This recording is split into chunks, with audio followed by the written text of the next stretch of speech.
Agradecer a Deus pelo privilégio, pastor Amigo, pela oportunidade. Deus abençoe.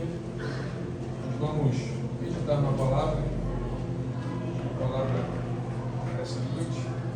Quero convidar você a abrir a sua Bíblia no primeiro livro de Samuel, primeiro livro do profeta Samuel,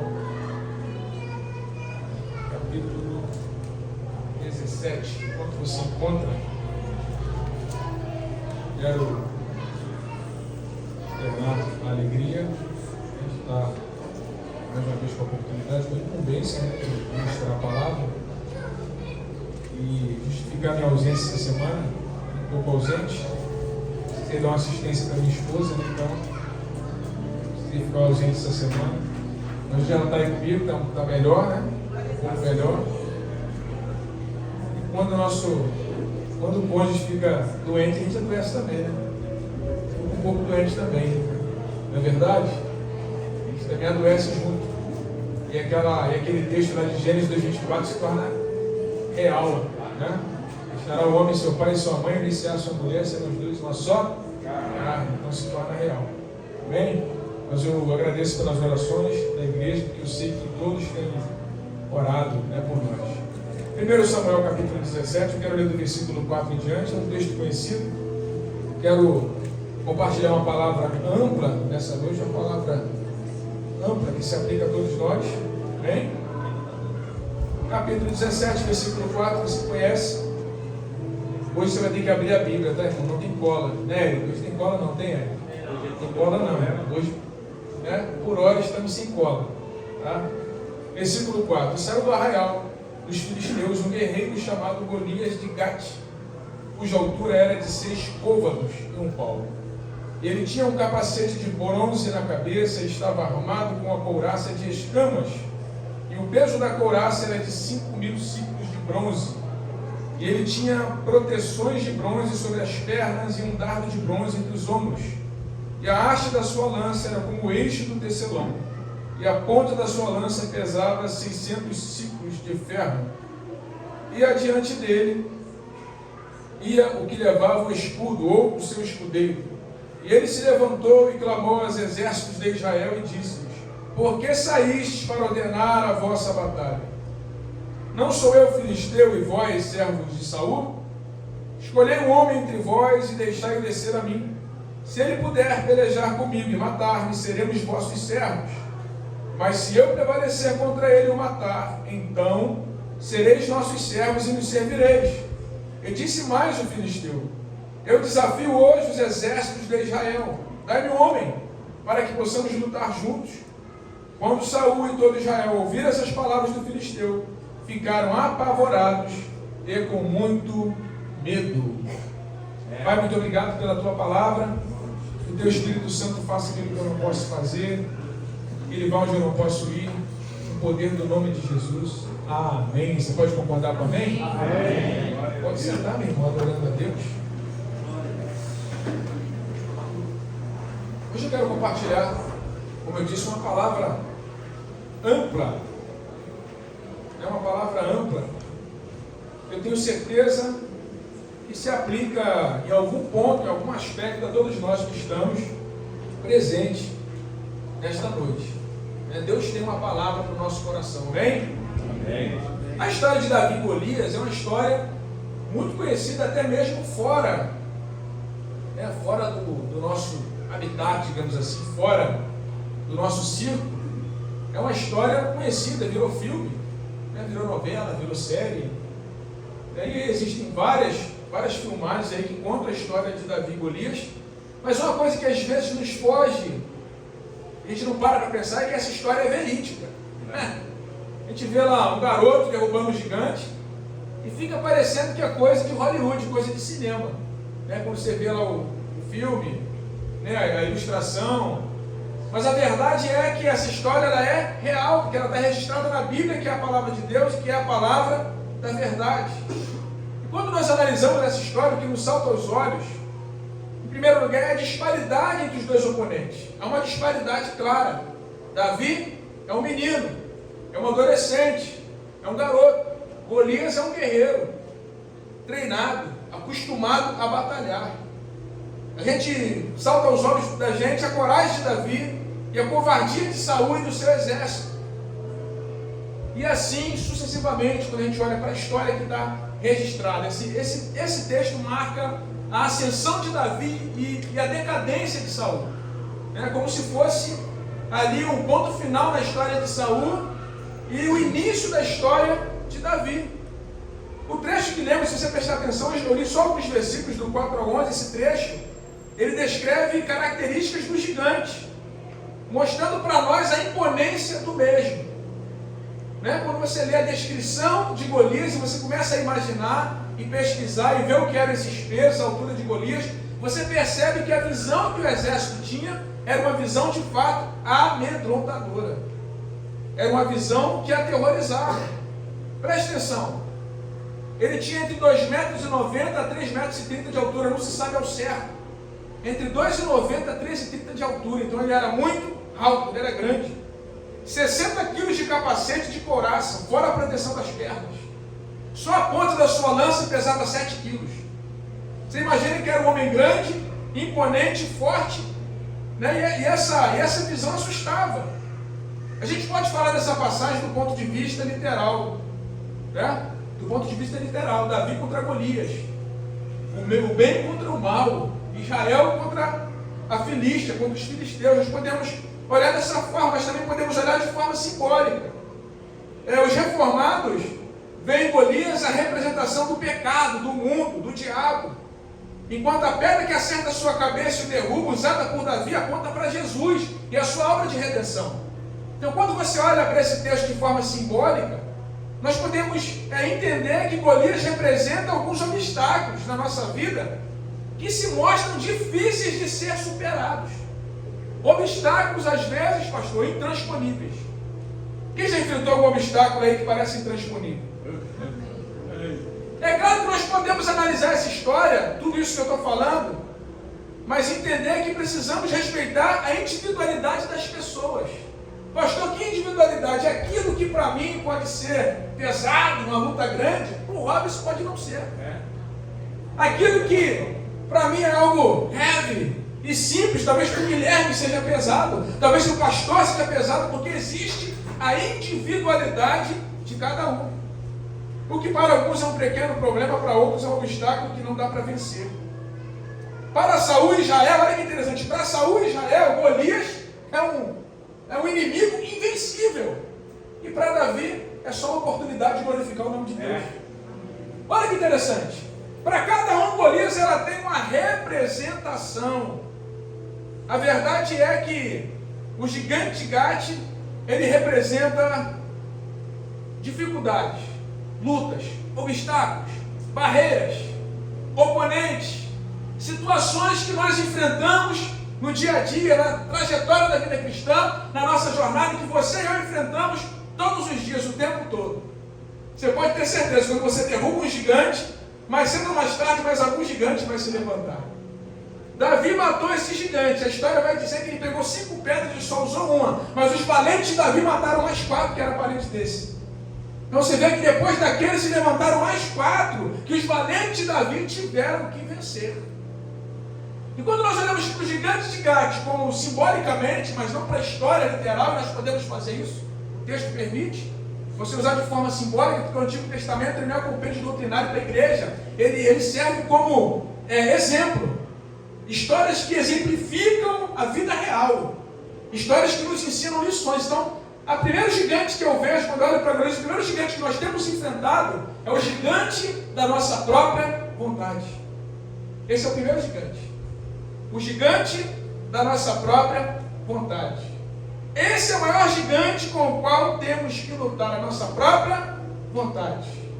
A nossa vontade aponta para a nossa carne, aponta para o nosso desejo, para aquilo que nós queremos fazer. E Paulo diz que nós devemos andar em espírito, porque ele diz que a carne luta contra o espírito contra a carne, para que não façais o que quereis, mas se sois guiados pelo espírito e não estáis debaixo dessa lei. Gálatas 5:16 ao 18. Há uma guerra dentro de nós. Há uma guerra. Para alguns aqui, para chegar no culto hoje, teve uma luta. Alguns tiveram uma facilidade para chegar, mas outros encontraram obstáculos para chegar até aqui, a igreja. Por quê? Porque existe uma batalha que não é nesse âmbito visível e material, mas é uma batalha que está no âmbito espiritual. Você está aqui cultuando a Deus, e há uma batalha acontecendo agora, nesse momento. É verdade. Há uma luta, sabe? O diabo cria fortaleza na mente das pessoas para que a palavra não entre, para que a palavra não penetre. Mas a Bíblia diz que há uma unção que despedaça todo o mundo. E ela está aqui nessa noite para abrir os seus olhos, como foi falado aqui na escola dominical, para tirar as escamas dos seus olhos. Sabe, irmãos, a gente ora pensando que Deus vai realizar os nossos desejos. Que Deus vai fazer tudo o que nós queremos e interpretamos equivocadamente o Salmo 37. Quem gosta do Salmo 37 aí? Entrega o seu caminho ao Senhor, confia nele, o mais ele habita na terra, faz o bem, não é isso? Descansa no Senhor, ele concederá o que deseja o teu coração. A gente lê esse texto e interpreta equivocadamente. Não, eu vou orar, vou obedecer a Deus e vai acontecer o que eu quero. Não, o texto está dizendo: entrega o teu caminho ao Senhor e confia nele. Primeira coisa. Entregar e confiar já significa, já fica aqui claro para nós, que a nossa vontade precisa se submeter à vontade de Deus. Para que Ele conceda o que deseja o teu coração, porque na verdade não é o desejo do teu coração, mas é o teu coração submisso à vontade de Deus. E Deus está fazendo a vontade dele na tua vida e não a sua própria vontade. Quando você lê o texto por cima, você entende ele errado, mas quando você interpreta o texto, aí você entende que Deus precisa ser prioridade para mim e para você. Deus, aleluia. Irmãos, se a gente não entender o texto dessa forma, nós não teremos vitória sobre o gigante. Eu não sei qual é o gigante que você está enfrentando, mas o texto diz que todos os dias ele descia ao vale e ele afrontava o exército de Israel. Diz que ele descia. O homem grande, imponente, dá meu homem, eu só quero um homem para me enfrentar. Se alguém me vencer, eu serei servo dele. Oh, glória a Deus. Qual é o gigante que te afronta todo dia? Qual foi o gigante que te afrontou esta semana? Qual foi o gigante que afrontou você hoje? Quase que você não chega aqui. Quem foi o gigante? Eu não sei. Mas eu tenho certeza que durante a semana você enfrentou. Olha a oração que Jesus faz. Seja feita a tua vontade. Mateus 6,10. Na terra como é no céu. Jesus ora. Pai, faça a tua vontade aqui na terra como é no céu. Jesus está se colocando como alguém, como instrumento para que a vontade de Deus seja feita. E ele ensinou isso e ele praticou, porque Jesus nunca vai pedir para a gente fazer aquilo que ele não pratica. Você já reparou na Bíblia? Jesus não nos manda fazer aquilo que ele mesmo não fez. Ele fez essa oração, ensinou os discípulos a fazer essa oração, e lá em Mateus 26 ele vivenciou isso no Getsemane. Ele disse: Senhor, se for possível, afasta de mim esse cálice, todavia não seja feito o que eu quero, mas o que tu queres. Todavia seja feita a tua vontade, não a minha. O Jesus homem ali, ele orou, irmãos, como ser humano. Ele dobrou os joelhos: se for possível, Pai, afasta de mim esse cálice. Mas não seja feito o que eu quero, mas o que tu queres. Ei, irmãos, o maior inimigo que você precisa vencer é o seu eu, é você mesmo. Você precisa vencer você mesmo. Você é o seu maior adversário. Porque se você não vencer a você mesmo, você não consegue vencer mais nada. Você não vai vencer os outros gigantes. O primeiro gigante que você precisa vencer é aquele gigante que está dentro de você. Que é o gigante que faz você tomar decisões. Que é o gigante que faz você tomar atitudes. Que é o gigante que leva você a fazer escolhas. Esse gigante precisa ser derrotado. Paulo derrotou, pastor, esse gigante. Aí ele diz: já estou crucificado com Cristo, e vivo não mais eu, mas Cristo vive em mim. Mas ele já tinha derrubado esse gigante. E você já derrubou? Pastor, qual é o gigante que nós encontramos aqui? O segundo gigante, o gigante do medo. O gigante do medo. Está no texto medo, nós lemos aqui. Se você pegar o versículo 11, diz assim: ó, quando Saul e todo Israel ouviram as palavras do filisteu, eles temeram muito, está no texto. Então o medo vem de onde? O medo vem do que eles ouvem. Primeira coisa, as palavras. Segundo, o medo vem do que eles viam. Olha o versículo 24. Se você tiver Paciência, lá no versículo 24 do mesmo texto. E todos os homens de Israel, quando viram Golias, fugiram dele e tiveram muito medo. O medo vinha do que eles ouviam, o medo vinha do que eles viam. E o medo vinha da ausência do Espírito Santo na vida de Saul. Se você pegar o texto do capítulo 16 e ler anteriormente, você vai ver que o Espírito do Senhor se retirou de Saul. E Davi foi chamado para tocar harpa. Quando Davi tocava, o espírito maligno se afastava. Quando Davi parava de tocar, o espírito maligno voltava para a vida de Saul. Por quê? Porque o Espírito do Senhor havia se retirado de Saul. Irmãos, quando o Espírito sai, o medo vem.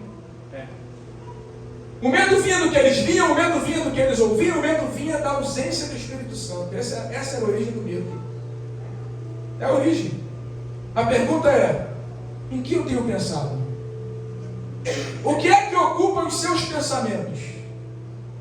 Pensamento de desastre? Pensamento de derrota? Pensamento de que tudo vai dar errado?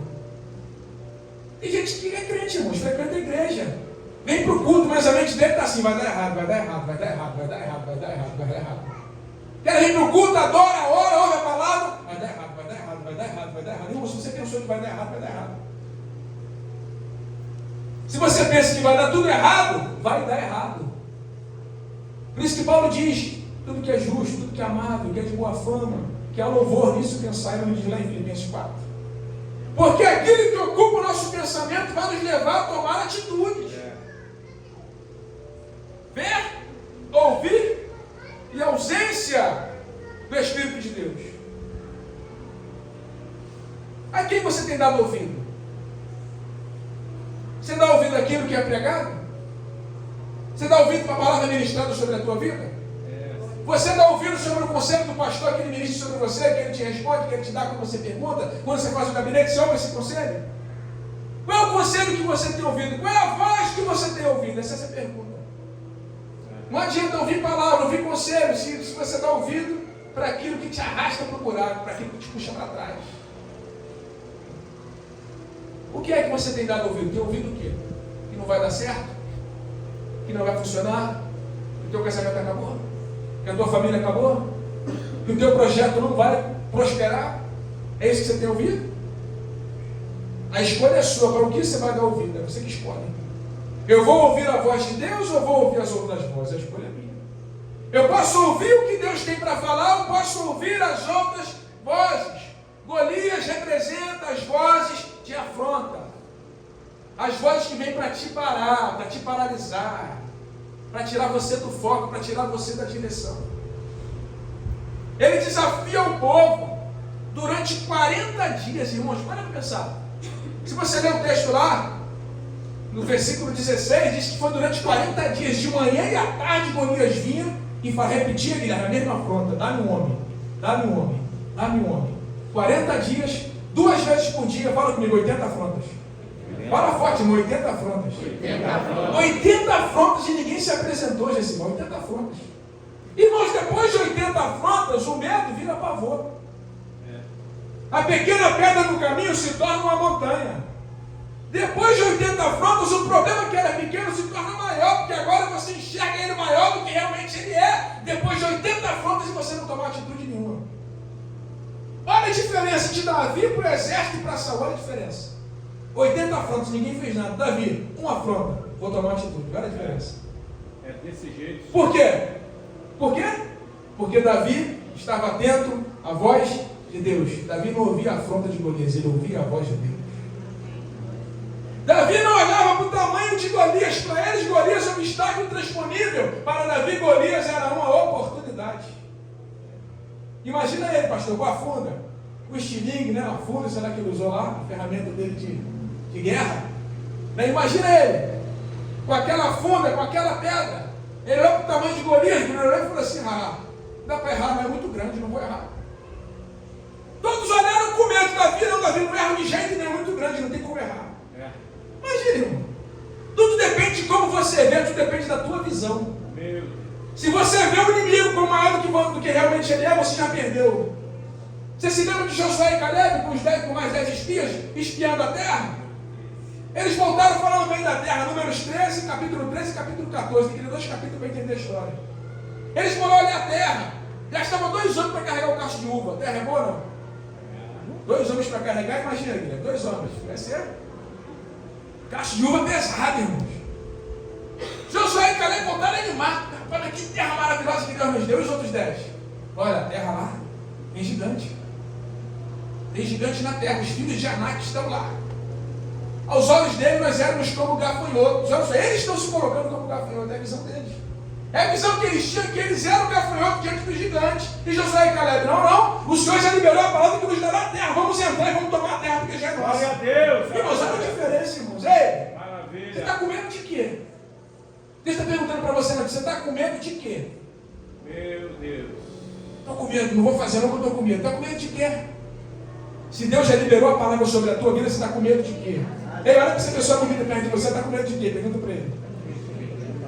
Ei, verdadeiro amor lança fora todo medo, diz o apóstolo João. Ei, o Espírito de Deus não é espírito de timidez, diz o apóstolo Paulo, mas é espírito de poder, de fortaleza, de amor. Ei, é o espírito que te leva a realizar, a fazer alguma coisa. Deus não chamou você para ficar sentado na cadeira. Eu vim aqui na EBD hoje, com a irmã Denise. Deus não chamou você para ficar na cadeira, Ele te chamou para fazer alguma coisa. Glória a Deus. Glória a Deus. Irmãos, quem vai na própria força nunca se arrisca. Por que Saul se arriscou? Porque ele estava confiando em si mesmo, então ele não levantou nada. Sei que Deus não está comigo, já se retirou, vou lá fazer o quê? Agora Davi está indo o quê? Na sua força? Não. Eu vou a ti em nome do Senhor dos Exércitos, tudo Davi disse. Eu vou a ti em nome do Senhor dos Exércitos. Ei! Maldito o homem que confia no homem e faz da sua carne o seu braço e aparta o seu coração do Senhor. Jeremias 17:5. Mas o texto diz que bendito é o homem cuja esperança está no Senhor. Ei, se você espera no Senhor, não tem gigante que vai destruir você, os teus projetos, a tua casa, a tua família e aquilo que Deus quer realizar através de você.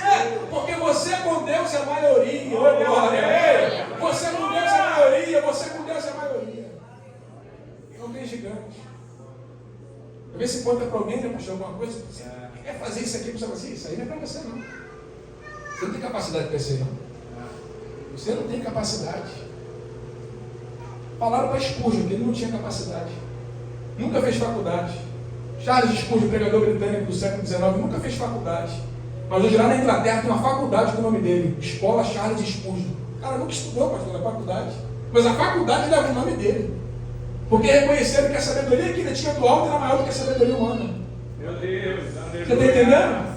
Ei, Deus pode te dar aquilo que você não tem. Porque se Ele te chamou, ô glória, se Ele chamou você, você pode ser um pastorzinho lá atrás das ovelhas, que Ele pega você, passa para frente e te coloca no lugar que Ele preparou para você. Porque Ele é Deus. Por isso que no Salmo 89, 20, ele diz, achei a Davi meu servo, com meu santuário ungido. Davi não era ninguém, mas foi Deus que pegou Davi e fez de Davi alguém importante na história do povo de Israel. Irmãos, o medo no nível normal é proteção, te protege de muitas coisas. Mas o medo que vira pavor paralisa você, impede você de crescer, e isso se aplica em todas as áreas da nossa vida. Ah, pastor, na igreja, em qualquer lugar, no teu trabalho te paralisa. Na tua escola te paralisa, no teu dia a dia te paralisa, nos teus projetos te paralisa, na tua família te paralisa, o medo trava, o medo paralisa agora. Se o Espírito de Deus, meu irmão, toma você como tomou Davi, acabou. O medo sai. Glória a Deus, aleluia. O medo sai. Pastor, ele desaparece, não, o medo não está ali, mas ele está sob controle, ô glória. Ele está sob controle. Ele está sob controle. Aleluia. Você está com medo de quê? Pastor, tem mais gigante? Tem. Terceiro gigante que eu vejo quando eu olho para esse texto é o gigante da dúvida. O gigante da dúvida. O gigante da dúvida, mas ele é o oposto à fé. E a gente não está falando da dúvida que nos leva a questionar para aprender. É isso não, tá?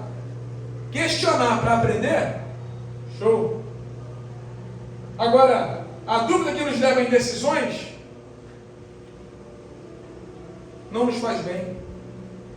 Nós estamos falando da dúvida que beira a incredulidade.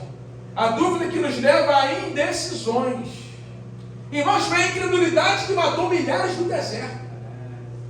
Um povo que viu chover maná do céu, viu Deus trazer carne da água da rocha. Roupa não ficou podre. No meio do deserto a roupa não ficava podre. As pessoas cresciam, a roupa crescia junto, o chinelo crescia junto. Milagre, irmão. Sabe qual é o lugar onde mais teve milagre na história da humanidade? O deserto. O lugar onde mais teve milagre foi o deserto que Israel atravessou até chegar no Canaã. Não se teve milagres na história registrado maior do que aqueles. Os maiores milagres que aconteceram foram lá. E mesmo assim morreram milhares lá. Por quê? Diz o apóstolo Paulo que por causa da incredulidade. A dúvida que beira a incredulidade, ela é perniciosa. Porque ela se opõe à fé. O autor da carta aos Hebreus, ele diz: vede, irmãos, que nunca haja em vós um coração mau e infiel para te apartar do Deus vivo.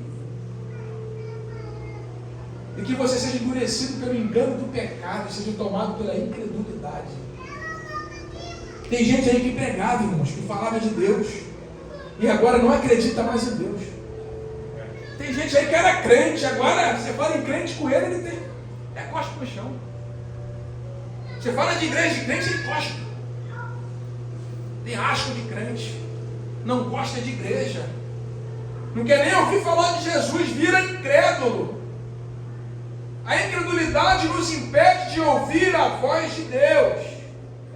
Aquele povo chegou lá e viu a terra, viu que a terra era boa. E por que não entraram naquela terra de Canaã? Depois eles se arrependeram. Moisés, vamos lá, vamos subir, agora nós acreditamos. Ele disse: não, Deus já deu a palavra. Deus disse para não subir, porque se subir vocês vão ser derrotados. Ele avisou. E disse que o povo desobedece junto e sobe, é todo mundo derrotado. A terra era deles, mas não acreditaram. Ei, qual é a terra que Deus te deu e você não está acreditando? Meu Deus. Qual é o lugar que Deus te entregou e você está assim? Né, pastor? Hesitação. Jesus. Deus já deu. Se Deus disse é teu, entra. Toma posse. Meu Deus! É teu. Aleluia. A palavra já tinha sido liberada, irmãos. A terra é de vocês. Josué e Caleb falaram: Deus liberou a palavra, por que vocês não querem acreditar? Não. Você não vai entrar lá, não. A cidade é fortificada, os homens são muito altos. Nós somos gafanhotos. Sabe, irmãos, a dúvida leva você à indecisão. E indecisão não é uma coisa boa. Né? A indecisão não é uma coisa boa. Na história do povo de Israel, você vai ver lá os momentos de indecisão. Eles foram postos à prova para tomar atitude. Escolhem hoje quem vocês querem servir. Escolham hoje. Elias no Monte Carmelo. Até quando eles vão coxar meus pensamentos? Se Deus é Deus, servir a Deus. Se Baal é Deus, servir a Baal hoje. Elias falou: agora. Foi Jesus que disse que tem duas portas, uma porta estreita e uma porta larga, dois caminhos, um caminho estreito e um caminho largo. É decisão, irmãos, é decisão. Não podemos mais ficar indecisos se somos servos de Deus ou não somos servos de Deus, se acreditamos na promessa ou se não acreditamos na promessa, se vamos tomar posse ou se não vamos tomar posse. Não! Deus chamou você e Ele já liberou a palavra sobre a tua vida e sobre a tua casa. O que eu tenho que fazer, pastor? É só tomar posse, não acreditar. É só acreditar. Quantos creem comigo aí? Aleluia. Quem não consegue decidir, irmão, sobre coisas acerca de si mesmo, ele não cresce nem amadurece. Eu vou te dizer uma coisa: quem não está em constante crescimento e em processo de maturação é presa fácil da incredulidade. Se você despreza a palavra, se você despreza crescer na palavra, se você despreza crescer no relacionamento com Deus, você é presa fácil da incredulidade. Nós temos que estar em constante crescimento. Não precisamos passar à frente de ninguém, ser mais crescido que ninguém, mas precisamos estar em constante crescimento, porque a dúvida leva a um outro gigante. O gigante do desânimo. Você conhece alguém desanimado? Conhece? Já viu aquela Eliana do comercial, do tubo Cascofato? Já viu? A Eliana que aparece? Ó céus! Ó vida, quem já viu? Já viu esse comercial? A Eliana fica assim: ó céus! Deus canta assim, pastor. Deus está, vou fazer, ó céus! Ó vida, já te dei! Ó céus! Ó vida, igual a Eliana do comercial. Nunca tá bom. Você tá bem? Não. Tô ruim. Você tá bem hoje? Não. Tô mal. Tô muito mal. Olha por mim, tô mal. 30 dias depois, 30 meses depois. Não, eu continuo mal. E o que é isso, pastor? Aí é do comercial. Ó céus, ó vida. Deus te chamou. Aleluia. Deus te escolheu. Glória a Deus. Deus te levantou. Deus trouxe você aqui nessa noite para liberar uma palavra de ânimo sobre a tua vida. Irmãos, o gigante do desânimo é filho do gigante da dúvida. E o desanimado, sabe qual é o problema dele? É que ele não tem perspectiva, ele se acomoda e se conforma. Esse é o problema. O desanimado, ele não tem perspectiva e ele se acomoda e também se conforma. E não fica acomodado sozinho.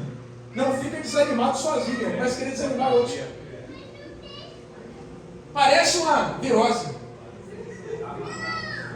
Né? Vai pegando, pega um, pega outro, vai pegando. Não estou desanimado, estou nos céus, a vida, estou desanimado. O conformismo é o carcereiro da liberdade e inimigo do crescimento. Essa frase é do John F. Kennedy. O conformismo é o carcereiro da liberdade e inimigo do crescimento. O desanimado está preso. E o desanimado não cresce.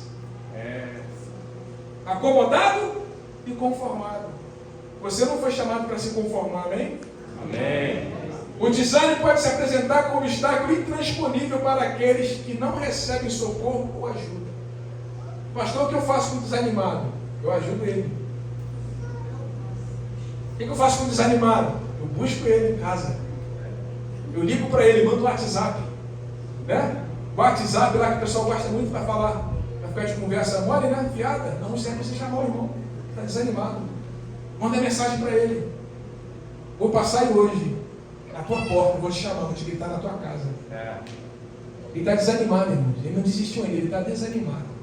Você vai lá para dar uma injeção de ânimo nele. Glória a Deus. Quem está animado aí? Glória a Deus? Tem crente animado aí? Se você está animado, essa semana você vai procurar um desanimado para animar. Amém. Essa semana você vai procurar alguém que está querendo parar para trazer ele, para chamá-lo, para animá-lo. Porque o ânimo é aquilo que ativa o nosso ser. Uma pessoa desanimada acabou, irmão. Não quer fazer nada, não quer trabalhar, não quer vir para a igreja, não quer adorar, não quer servir. Ele não quer nada, está desanimado. E você é instrumento para animar aquele que está desanimado. Glória a Deus. O Aleluia. apóstolo Paulo diz: em tudo somos atribulados, mas não angustiados, perplexos, mas não desanimados, perseguidos, mas não desamparados, abatidos, porém não destruídos. 2 Coríntios 4, 8 e 9. Ei, você pode estar passando pela luta, mas você não vai terminar aí. A tua casa pode estar na prova, mas esse não é o ponto final da tua história. Você pode estar hoje enfermo, doente, mas não vai durar para sempre. Uma hora vai passar, o problema vai passar, e você vai glorificar e exaltar o nome do Senhor. Glória a Deus. Você está enfrentando um problema, irmão? Eu também, pastor Divino também, pastor Robson também, está todo mundo enfrentando problema.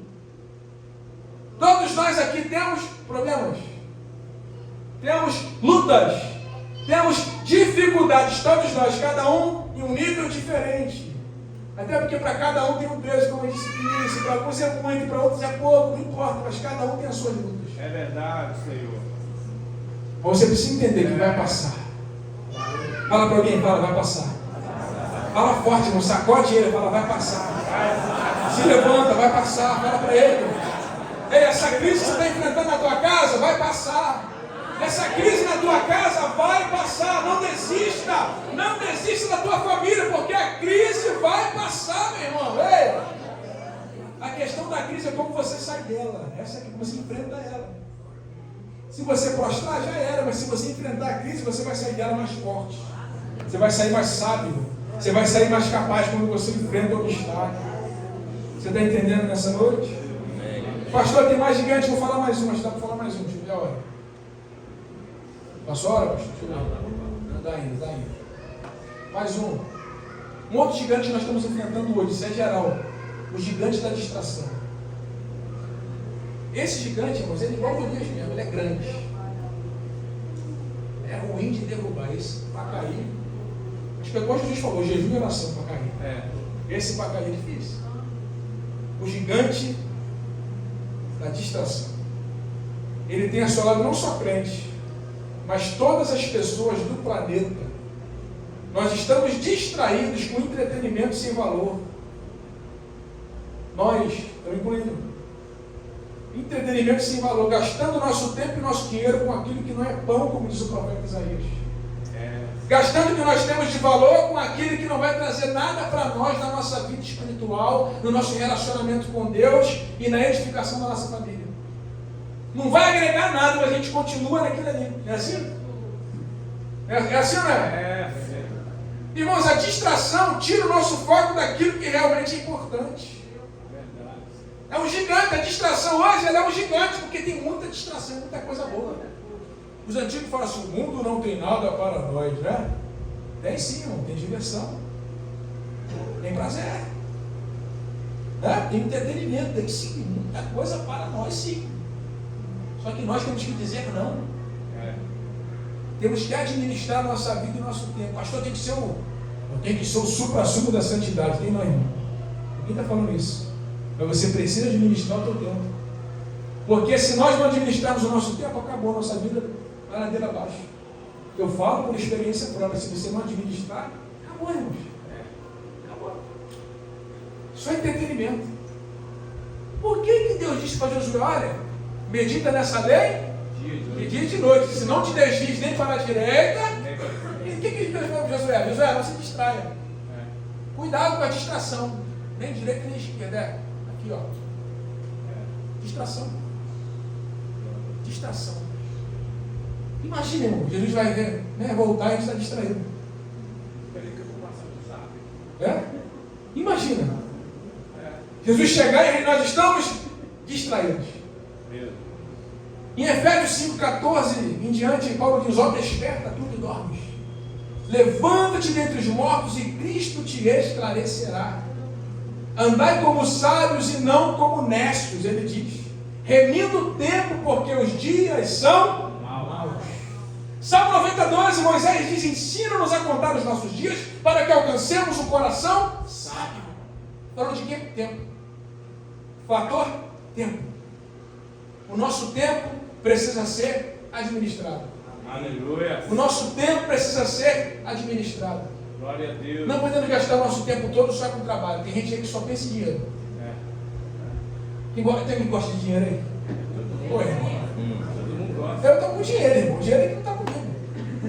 Esse é o problema, o grande problema. Eu estou com ele, mas ele não está comigo, meu Deus. Fazer o quê? Sabe, irmãos? Às vezes é melhor você não ter muito dinheiro mesmo, não, para você depender. Às vezes você tem muito dinheiro e confia muito no dinheiro. É verdade. O dinheiro vai resolver.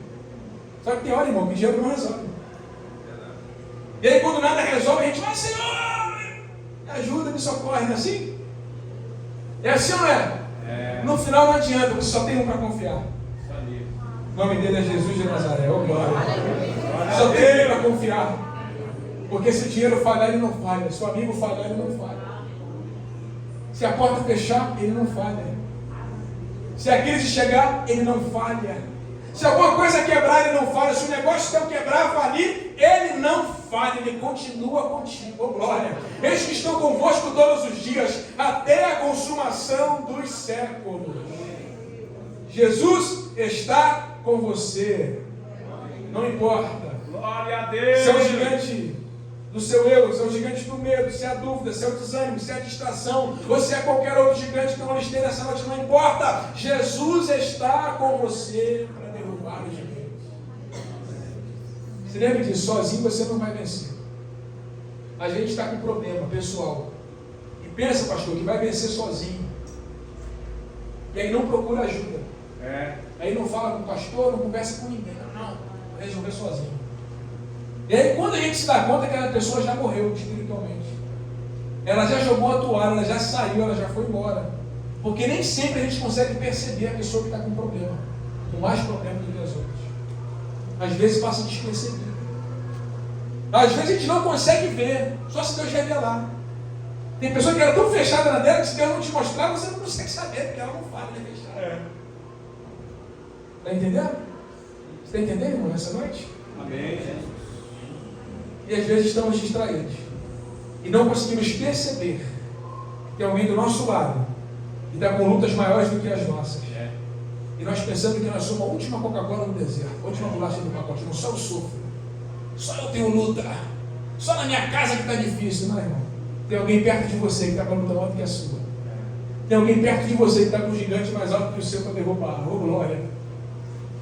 Mas você vai vencer, amém? Eu não sei qual é o gigante que você tem enfrentado, mas uma coisa eu sei.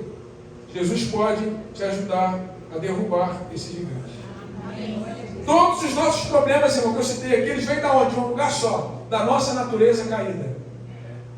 Desânimo, distração, dúvida, medo, vem de onde? Da nossa natureza caída. Então eu disse para te dar, Jesus já morreu pelos nossos pecados. 1 João 3,5 diz que ele se manifestou para tirar, para remover os nossos pecados. A glória a Deus. 1 João 3,8 vai dizer que ele se manifestou para desfazer as obras do diabo. Você pode dar glória a Deus? Então, meu irmão, fica tranquilo. Não importa o problema que você está enfrentando, qual seja o gigante, não importa. Todos os problemas vêm do mesmo lugar, da nossa natureza caída. E Jesus é a solução para a natureza caída do homem. Oh, glória! Se ele se arrepender, se ele entregar a vida dele para Cristo, irmão, isso é tão forte que eu estou falando aqui, estou sentindo Deus aqui nesse lugar. Eu sinto a presença de Deus aqui nessa casa. Não sei como você entrou aqui nessa noite, mas Jesus, oh glória! Não importa o que levantou contra você. Não importa o que o inferno se levantou, que o diabo se levantou. Não, pastor, fizeram trabalho, mataram o boi, mataram não sei aonde. Jesus chegou, acabou. Jesus está aqui nessa noite, não tem trabalho, não tem feitiçaria, não tem bruxaria, não tem palavra, não tem mal olhado, não tem nada disso, porque Jesus, ele é o Rei dos Reis